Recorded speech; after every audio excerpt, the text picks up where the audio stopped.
Hi, I'm Phil from Driftworks. This is the DW86 3.0.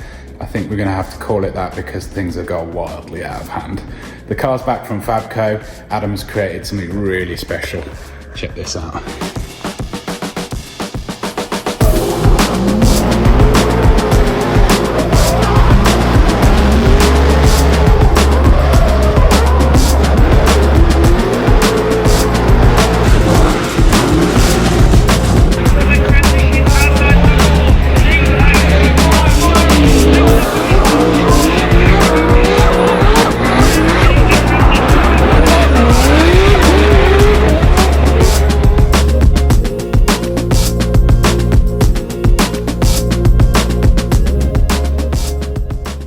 So it's going to be utterly impossible for me to really do justice to the quality of work that Adam's done here.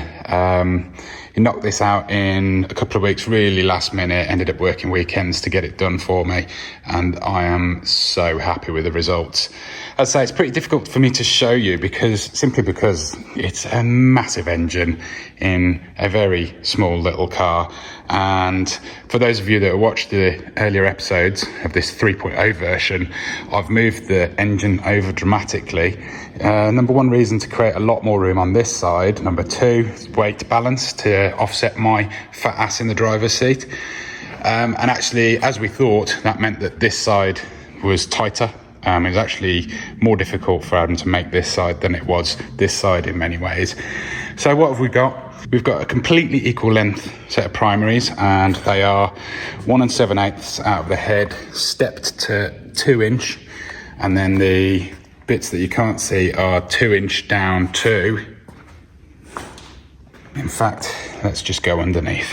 So yeah, you can just see the step there into 2-inch, and then these twin or quad 2-inch are split out into twin 2.25, which then they Y, which then go into twin flexi sections, which this is 3-inch either side at this point, and the two 3-inch sections then Y into the final existing bit of exhaust that we've done before, which is 3.5-inch all the way.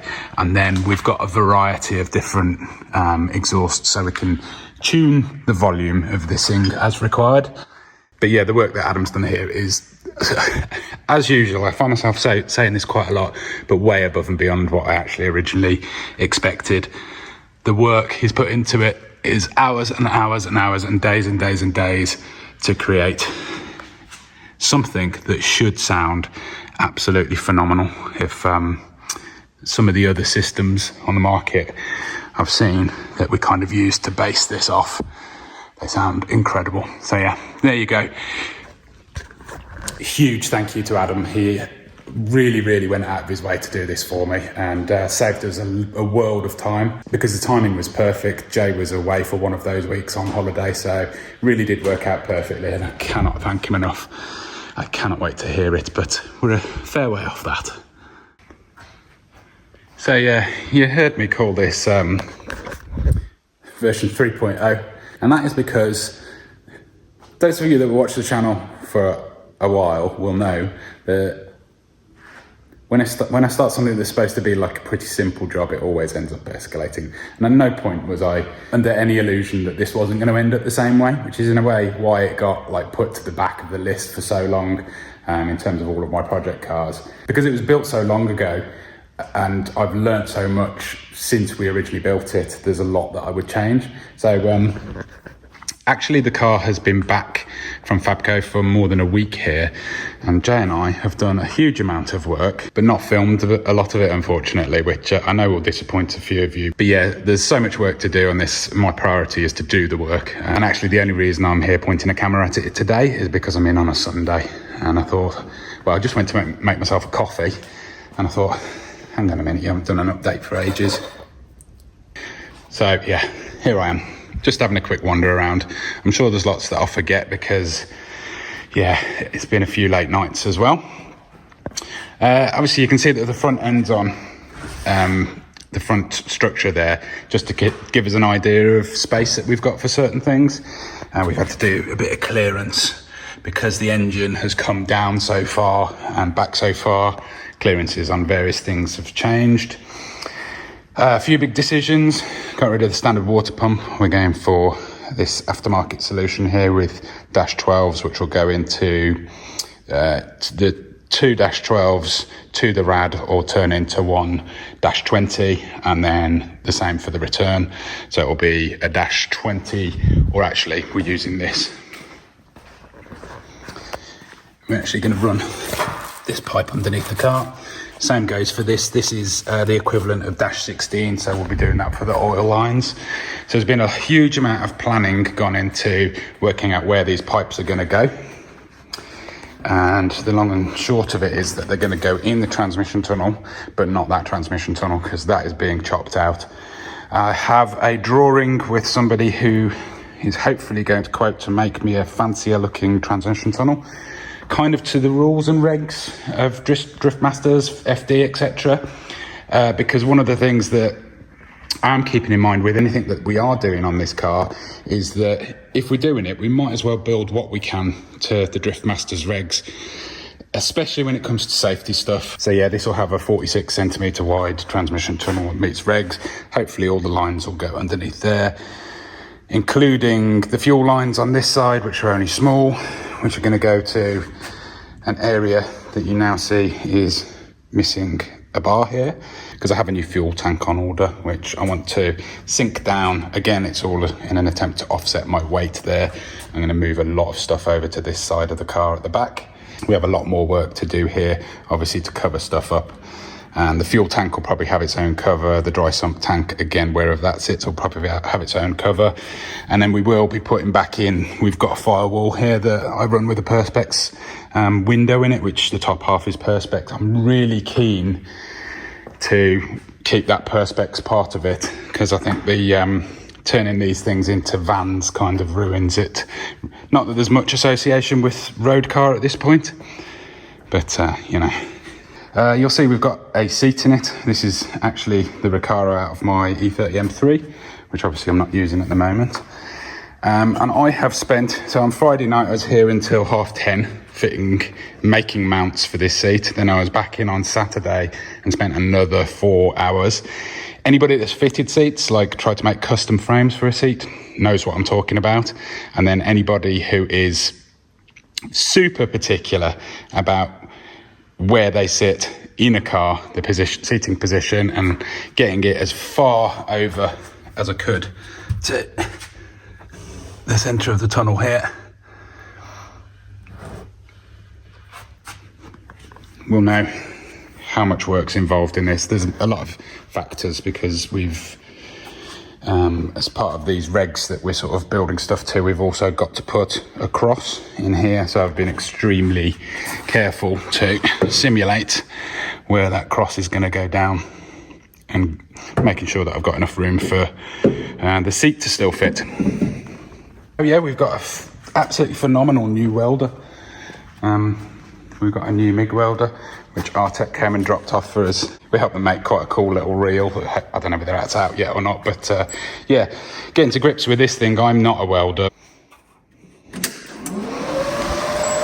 but just being able to choose easy settings and basically determine your wire diameter, which is 0.8, and then choosing what thickness of metal you want to use. I haven't had to tweak it at all. I've literally just used those settings and done some of the best welding I've ever done, which I'm not showing you because it's still not internet worthy, but yeah, very cool bit of kit.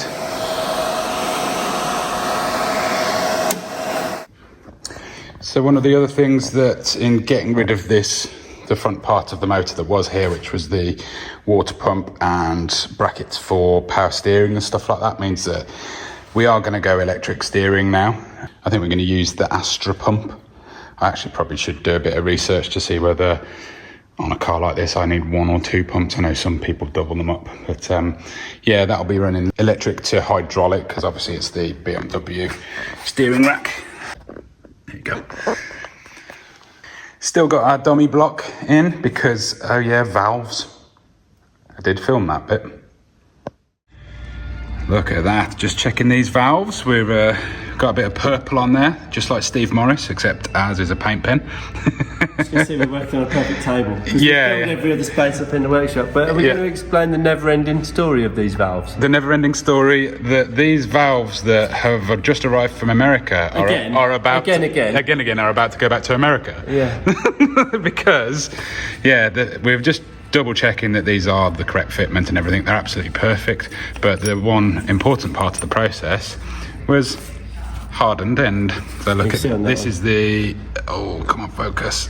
When you do it. So that's what the end of the old valves that we can't use because they're pitted and gone because they're titanium. Too thick. And this is the new one, and they've forgotten to do the hardened tip. And you can't run without a lash cap on that, which would make the geometry wrong again. Yeah. Again. Oh, what is going on with my phone? Okay, you get the point. Bye. Yeah. So yeah, we're all ready to start building that engine, and Craig's going to look after that for us. But Billy's Speed Shop are amazing for all this LS stuff. They have actually returned the valves, and they should be coming back to us this week with the hardened tips on them. And then we can crack on with building the engine. Really big part of the deal. It all got very, very serious. That is, in my opinion, the ultimate ECU for this thing.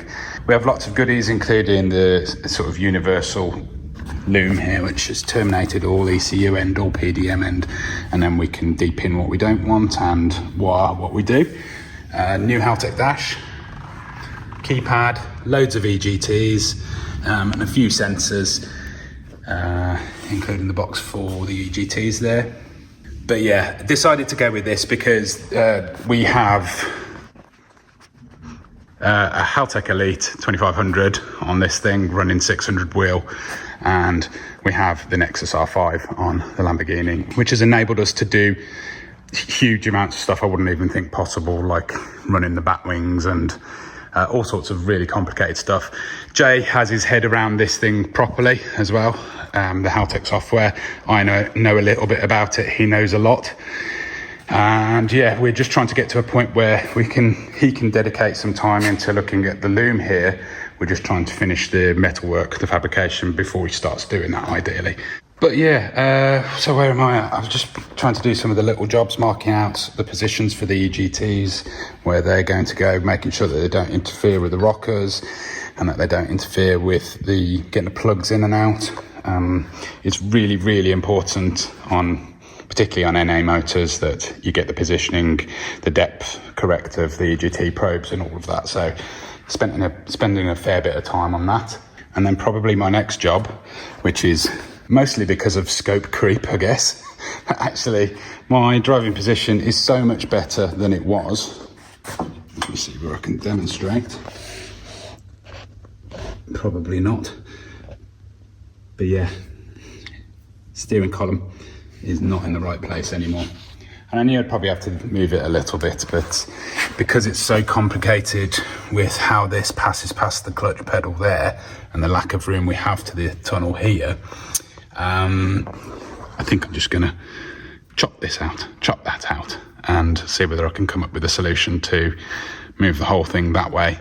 Maybe even have fewer joints in it. But yeah, it's a good sort of medium-sized fabrication job again.